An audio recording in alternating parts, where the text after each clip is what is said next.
Nursery classes. आज की इस क्लास में हम डिस्कस करेंगे क्लास 12 का topic concept and nature of management. Last class में हमने डिफ़ाइन किया था मैनेजमेंट को डिफ़ाइन किया था, मैनेजमेंट का मीनिंग, देन हमने 5 एम ऑफ मैनेजमेंट पढ़े थे। आज की इस क्लास में हम डिस्कस करेंगे concept and nature of management. Means ये मैनेजमेंट का कॉन्सेप्ट क्या है, क्या नेचर है, किस टाइप का मैनेजमेंट होता है, मतलब ऐसे अपन एज ए उसको कैरेक्टरिस्टिक्स बोल सकते हैं कि क्या फीचर्स है मैनेजमेंट की, क्या कैरेक्टरिस्टिक्स है, क्या विशेषताएं होती है मैनेजमेंट की। ठीक है, तो इसके अंदर जो हमारा फर्स्ट पॉइंट है वो है management is a combination of art and science. Means management जो है, मैनेजमेंट आर्ट और साइंस का कॉम्बिनेशन बताया गया है। अब हाउ, कैसे है ये, तो देखो साइंस जो होता है, साइंस का मतलब क्या होता है, साइंस आप लोगों ने पढ़ी है, सभी लोग 10th तक साइंस पढ़ के आए हैं। साइंस का जो मतलब होता है, साइंस का मतलब ये होता है कि जो प्रिंसिपल्स और थ्योरी पर बेस्ड हो। मीन्स प्रिंसिपल और थ्योरी जो होती है वो होती है साइंस। मतलब साइंस में क्या होता है, फिक्स रूल्स होते हैं, फिक्स रेगुलेशंस होते हैं, फिक्स प्रिंसिपल्स होते हैं जिनके ऊपर आपको वर्क करना होता है।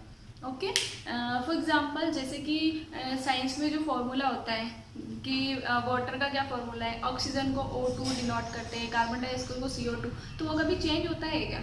नहीं, वो एज इट इज रहता है। तो उसके लिए आपको क्या करना पड़ता है कि आपको वो फॉर्मूले लर्न करने होते हैं। मतलब वो फॉर्मूले आप लर्न करोगे तभी आप उसको आगे अप्लाई कर पाओगे।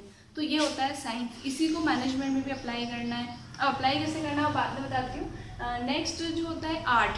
आर्ट कैसे है, आर्ट का मीन्स क्या होता है, कला। मीन्स हाउ टू परफॉर्म, मतलब किस तरीके से आप उसको परफॉर्म कर रहे हैं, वो होती है आपकी आर्ट। ओके, तो देखो combination of art and science, management में ये दोनों चीज़ें क्यों हैं, इसमें ऐसे है कि जब इफेक्टिव मैनेजमेंट जब किया जाता है तो उसके अंदर सबसे ज़्यादा ज़रूरत होती है प्रिंसिपल्स की। मतलब जो भी मैनेजमेंट कर रहा है वो बंदा ऐसा होना चाहिए जिसको वो सारे प्रिंसिपल्स, मतलब मैनेजमेंट के प्रिंसिपल्स जो हैं वो सारे बेसिकली उसको सारे प्रिंसिपल लर्न होनी चाहिए। वो सारे प्रिंसिपल्स आपको आने चाहिए कि वो प्रिंसिपल्स कैसे प्रिंसिपल्स को फॉलो करना है। ये स्टेप्स मैनेजमेंट में दी गई है, इसीलिए इसको साइंस कराया गया है, क्योंकि साइंस के जो रूल्स एंड रेगुलेशन, जो प्रिंसिपल्स होते हैं वो मैनेजमेंट में फॉलो किए जाते हैं। बेसिकली जो प्रिंसिपल्स और थ्योरी बताई जाती है वो थ्योरी और प्रिंसिपल मैनेजर को लर्न करने होते हैं, तभी वो आगे परफॉर्म कर पाता है। और आर्ट में वो जो प्रिंसिपल्स और थ्योरी लर्न करता है उसको परफॉर्म करना रहता है। हाउ टू परफॉर्म, मतलब उसको अच्छे वे में, इफेक्टिव वे में उसको परफॉर्म करना होता है, तभी जाके वो मैनेजमेंट अच्छा कर पाता है। इसलिए मैनेजमेंट की जो फर्स्ट कैरेक्टरिस्टिक बताई गई है वो है combination of art and science. मतलब आर्ट और साइंस का मिक्स जो है वो मैनेजमेंट है। दोनों ही चीज़ें परफॉर्म करके आप अच्छा मैनेजमेंट कर सकते हैं।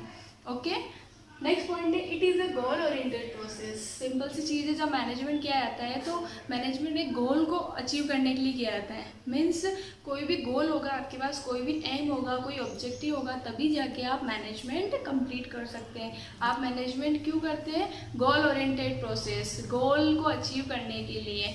जैसे कोई ऑर्गेनाइजेशन है ना, ऑर्गेनाइजेशन में मैनेजमेंट किया जाता है, क्यों किया जाता है, क्योंकि उसका एक ग्रुप गोल होता है। एक ग्रुप गोल मीन्स जैसे एक ऑर्गेनाइजेशन है तो उसका क्या मेन गोल होगा कि अपनी ग्रोथ करना, अपने ऑर्गेनाइजेशन को ग्रोथ करना विद प्रॉफिट मेकिंग, प्रॉफिट के द्वारा, मतलब प्रॉफिट अर्निंग आपका मेन मोटिव है। तो आपका ऑब्जेक्टिव क्या हो गया, आपका गोल क्या हो गया। जब तक आपके पास कोई गोल नहीं होगा तब तक आप उसके अंदर कोई भी एक्टिविटी परफॉर्म नहीं करोगे। फॉर एग्जाम्पल जैसे आप लोगों के पास स्टूडेंट्स जो हैं, मतलब आप लोगों के पास एक गोल है कि आपको जो है ये क्लास पास आउट करनी with best percentage, with first rank और मेरिट लिस्ट। जैसे आपने 80% का गोल बनाया कि 80% आपको अचीव करना, तो क्या होगा, आपका गोल है 80%, तभी जाके आप उसके लिए परफॉर्म करेंगे। अगर आपका कोई गोल ही नहीं है कि ठीक है हम तो पढ़ रहे हैं, पास होना है बस ठीक है, तो फिर उसमें कुछ परफॉर्म नहीं कर पाओगे। मैनेजमेंट तभी किया जाएगा जब आपका कोई गोल डिसाइड होगा। तो गोल जैसे डिसाइड हुआ आपका कि आपका 80% बनाना है, तो उसके लिए आप मैनेजमेंट करना शुरू होगे। आप कितने बजे उठोगे, कितना घंटे अपने स्टडी को देंगे, कितने टाइम कौन सा सब्जेक्ट पढ़ोगे, कितना टाइम आप कौन सा सब्जेक्ट को देंगे, किस टाइम आप खेलेंगे, किस टाइम मोबाइल यूज़ करेंगे, खाना पीना XYZ पूरा मैनेजमेंट आप करेंगे, तभी जाके आप अपना गोल अचीव कर पाएंगे। तो यही बताइए it is a goal oriented process. Management जो है गोल ओरिएंटेड प्रोसेस, जब तक गोल नहीं होगा किसी चीज़ का तब तक आप उसमें मैनेजमेंट नहीं करेंगे। Okay, the next point is a continuous process. अब मैनेजमेंट के लिए सबसे मेन जो बताया गया है वो बताया गया है कि मैनेजमेंट एक कंटिन्यूस प्रोसेस है, मीन्स नेवर एंडिंग। ऐसा नहीं है कि आपने एक बार मैनेजमेंट किया, जैसे है ना, for example student time table बनाते हैं, ठीक है, टाइम टेबल बनाते हैं, एक टाइम टेबल बना लिया कि भाई मैं है ना 6 घंटे पढ़ूंगा, डेली 6 घंटे पढ़ूंगा, सुबह 6 बजे उठूंगा, ये रूटीन वगैरह डिसाइड कर लिया है ना, लेकिन उसको अप्लाई करना होता है। और उसको अप्लाई करने में आपने क्या किया, 1 दिन किया, 2 दिन किया, 5 दिन किया, 7 दिन, लेकिन 7 दिन बाद आके सोचते अरे यार मुझसे नहीं होता, नहीं करना, और उसको छोड़ दिया, तो वो मैनेजमेंट नहीं है, वो बिल्कुल भी सही मैनेजमेंट नहीं है। मैनेजमेंट हमेशा कंटिन्यूस रहना चाहिए, मतलब आपको इसी टाइप से मैनेज करना है कि कंटिन्यू एक्टिविटी के अंदर की वो कंटिन्यूस आप मैनेज करेंगे, उसको कंटिन्यूस आप उसके अंदर मैनेजमेंट करेंगे, तभी वो मैनेजमेंट की एक्टिविटी है कि जो भी आपको काम करना है मैनेजमेंट वो कंटिन्यूस करना पड़ेगा। जैसे आज आपने कोई जैसे ऑर्गेनाइजेशन में कोई भी एक्टिविटी, जैसे कोई सेमिनार होने वाला है, ठीक है, तो उसके लिए आपने परफॉर्म किया, ठीक है, उसके लिए सारा वर्कलोड किया, सभी कस्टमर को, सभी को मतलब अपना वर्क दे दिया और वो परफॉर्म करना है, ठीक है। तो ऐसा नहीं बस एक बार में ख़त्म हो गया, क्यों? क्योंकि ऑर्गेनाइजेशन तो आगे चलेगा ना, ऑर्गेनाइजेशन भी तो कंटिन्यू चलेगा, तो उसको आगे बढ़ाने के लिए आपको और आगे परफॉर्म करना पड़ेगा। मीन्स आपको नेक्स्ट सेमिनार की तैयारी करनी पड़ेगी, नेक्स्ट आपको ग्रो करने के, जैसे मार्केटिंग करना है तो मार्केटिंग के लिए आपको क्या करना है, एडवर्टाइजमेंट के लिए क्या करना है, ये सारी चीज़ें आपको इसमें करनी पड़ेगी, ठीक है। तो इसलिए बोला गया है कि मैनेजमेंट जो है कंटिन्यू प्रोसेस है, नेवर एंडिंग प्रोसेस, ये हमेशा आगे बढ़ती रहेगी। नेक्स्ट है it is a group activity. ये सबसे इम्पोर्टेंट है, जो मैंने आपको पहले बताया था। ये मैनेजमेंट क्या करता है कि एक ग्रुप गोल को अचीव करता है, कैसे? एक इंडिविजुअल बंदे से, जैसे ये इंडिविजुअल है, ये सब मिलके क्या करते हैं, ग्रुप गोल को अचीव करते हैं। तो मैनेजमेंट जो है ग्रुप एक्टिविटी, एक अकेला बंदा कुछ भी मैनेजमेंट नहीं कर सकता है, करेगा वो अकेला, लेकिन उसके अंडर में जितने भी लोग काम कर रहे हैं, जितने भी इंडिविजुअल वर्क कर रहे हैं, उन सभी को साथ में लेके उससे एक्टिविटी परफॉर्म करनी है। इसलिए ग्रुप एक्टिविटी पे फोकस किया जाता है। मतलब आपके अंदर जो आपके साथ में जो भी वर्कर वर्क कर रहे हैं, या जो भी आपका बॉस है, या जो भी लोग आपके साथ वर्क कर रहे हैं, उन सबको मिला, मतलब जैसे हम एक ग्रुप है, 10 का स्टाफ है, ठीक है, उनसे एक वर्क करवाना है ना, 10 लेबर है, उनसे एक वर्क करवाना है, तो 10 लेबर्स एग्री होनी चाहिए ना उस वर्क को करने के लिए। फॉर एग्जांपल जैसे है ना, एक आपकी फैक्ट्री है, ठीक है, एक प्लांट है, उसके अंदर आपके पास एक बल्क में ऑर्डर आया, जिससे 100 पीस आपको 1 डे में कंप्लीट करके देने हैं, आपके पास ये ऑर्डर आया, ठीक है। तो बॉस क्या करता है, मैनेजर को बता देता है कि भाई आपको ये कंप्लीट करके देना है, लेकिन कंप्लीट वो मैनेजर, ना तो मैनेजर कर रहा है ना उसका बॉस कर रहा है, वो जो उनके वर्कर्स है उनसे करवाएगा। तो उसको क्या करना पड़ेगा, वर्कर्स को काम देना पड़ेगा। अब सपोज करो जो वर्कर्स है 20 वर्कर्स, उनसे पूछा कि भाई ये 100 पीस कंप्लीट, तो वो 20 वर्कर्स सभी मिलके एग्री होनी चाहिए कि यस हम ये वर्क डन करेंगे, ये वर्क हम कर सकते हैं, तभी जाके आप वो कंप्लीट कर पाओगे। अगर वो वर्कर यस नहीं करते हैं, वर्कर जैसे 20 वर्कर्स को उससे काम करवाना, 20 में से 10 वर्कर्स बोलते हैं कि नहीं हमसे नहीं होगा, ये हम तो कल लीव पे हैं, या हम ये इतना नहीं कर सकते हैं, ये तो वो परफॉर्म कर ही नहीं सकता ना। मैनेजर क्या परफॉर्म करेगा जब तक वो, उसको क्या करना है, सारे इंडिविजुअल को एक साथ लेकर वर्किंग करवानी है कि टुगेदरनेस करके, टुगेदर सभी को इकट्ठा करके, सभी के व्यूज़ लेके, मतलब सभी उस चीज़ में एग्री होने चाहिए, तभी जाके आप उस ग्रुप एक्टिविटी को परफॉर्म कर सकते हो, तभी आप अपना मैनेजमेंट अच्छा बना सकते हो। जब तक आप पूरे ग्रुप को लेकर नहीं चलेंगे, आप जैसे इंडिविजुअल बंदे को लेकर चल रहे हैं, हाँ ठीक है 2 जने कर रहे हैं, यस, नहीं, ऐसा पॉसिबल नहीं। जब तक आप पूरे ग्रुप के ऊपर फोकस नहीं करोगे, ग्रुप एक्टिविटी परफॉर्म नहीं करो, तब तक मैनेजमेंट अच्छा नहीं। पूरे ग्रुप को आपको साथ लेकर चलना है, ओके। तो ये होती है आपकी ग्रुप एक्टिविटी। नेक्स्ट है it is a dynamic function. अब डायनेमिक इट मीन्स चेंजिंग है ना। चेंजिंग का मतलब क्या है कि जो है मैनेजमेंट हर जगह चेंज होने लगता है, मतलब हमेशा आगे से आगे चेंज होता है। तो चेंज कैसे हो रहा है डायनेमिक में, डायनेमिक चेंज जैसे हो रहा है कि जैसे आज मैनेजमेंट, जैसे अपना फॉर एग्जांपल अपने एग्ज़ाम जो होते हैं ईयरली, क्वार्टरली एग्ज़ाम होते हैं, हाफ ईयरली एग्ज़ाम होते हैं, ईयरली एग्ज़ाम, लेकिन ऐसे जैसे अभी कोरोना की वजह से क्या हुआ कि जो लोकल क्लासेस थी उनके एग्ज़ाम पोस्टपोन हो गए, सॉरी उनके बिल्कुल कैंसिल ही कर दिए गए। तो वो सब क्या हुआ, वो अकॉर्डिंग टू सिचुएशन, मतलब सिचुएशन ऐसी हुई तो उनको भी कैंसिल करना पड़ा। तो जो टाइम टेबल बनाया, जो पेपर्स हो, वो सब वेस्ट हुआ, लेकिन ऐसा मैनेजमेंट करना पड़ा कि उसको पोस्टपोन करके आगे कैसे बढ़ाया, कैसे क्लासेस स्टार्ट करते हैं। मतलब ज़रूरी नहीं कि आपने एक बार स्टार्टिंग ऑर्गेनाइजेशन में जो कर दिया बस वही अप्लाई होगा, नहीं, उसको एनी टाइम आपको चेंज भी करना, क्योंकि कोई भी सिचुएशन आ सकती है, किसी भी टाइम पे कोई भी सिचुएशन आ सकती है। तो उस टाइम डायनेमिक फंक्शन काम करता है। डायनेमिक मतलब मैनेजमेंट जो है डायनेमिक है, चेंज होता रहता है कंप्लीट। चेंज होने की सिचुएशन में भी आपको वर्क करना होता है। Okay, understand. Next it is an environment oriented activity.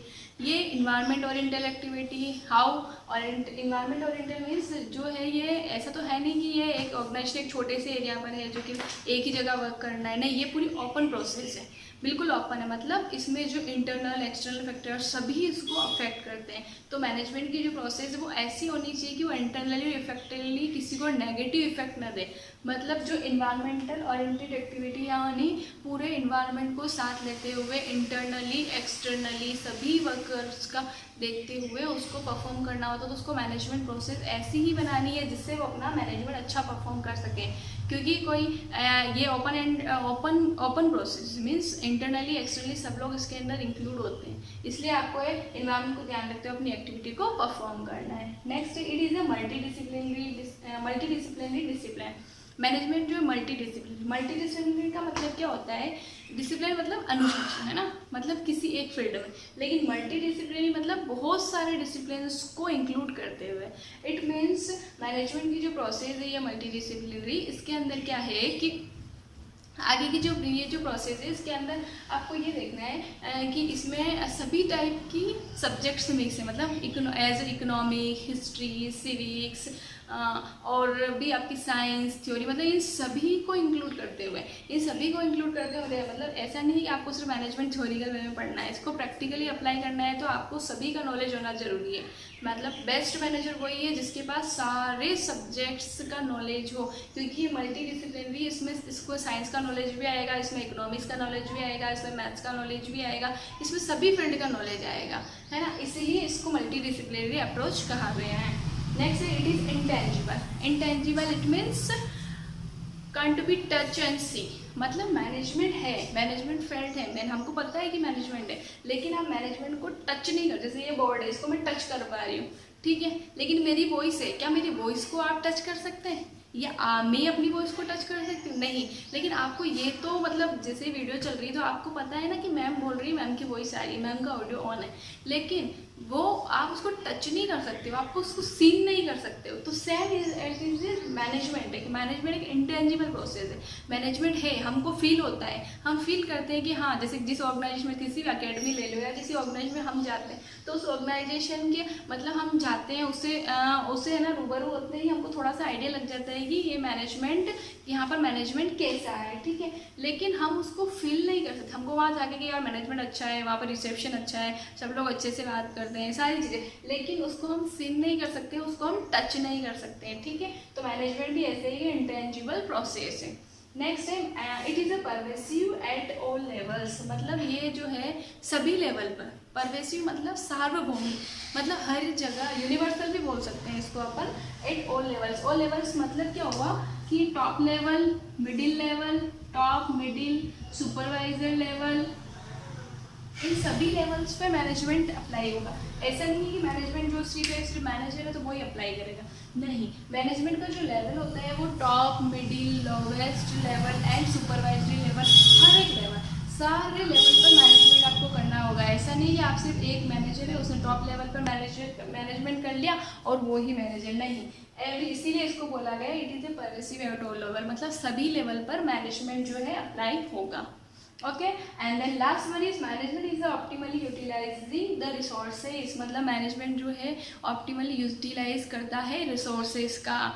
अब वो कैसे कि मैनेजमेंट जो है का मतलब ही ये है कि मैनेज करना, और ये मैं आपको कल ही बताया था कि मैनेज करना किसको, थिंग्स को, मतलब जो एक्टिविटीज़ है जो आपके पास अवेलेबल रिसोर्सेज है उसको मैनेज करना। यूटिलाइजिंग रिसोर्सेज को मैनेज कैसे किया जाता है, ये दो वर्ड्स लिखे हैं मैंने लास्ट वीडियो में, इस वर्ड्स को थोड़ा सा अपना एक्सप्लेनेशन रुक गया था, तो इन दो में यूटिलाइजेशन कैसे, इफेक्टिवनेस और इफिशिएंसी।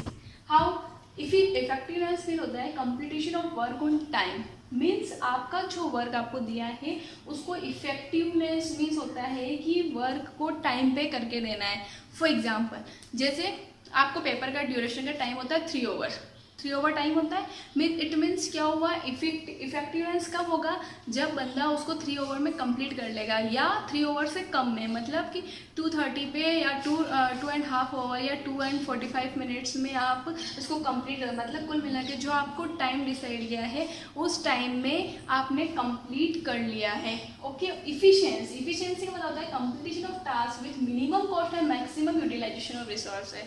ठीक है, इन दोनों में डिफरेंस समझ में आ गया आपको। इफिशियंसी मीन्स जो टास्क दिया है, जो वर्क दिया है, उसको minimum cost and maximum utilisation.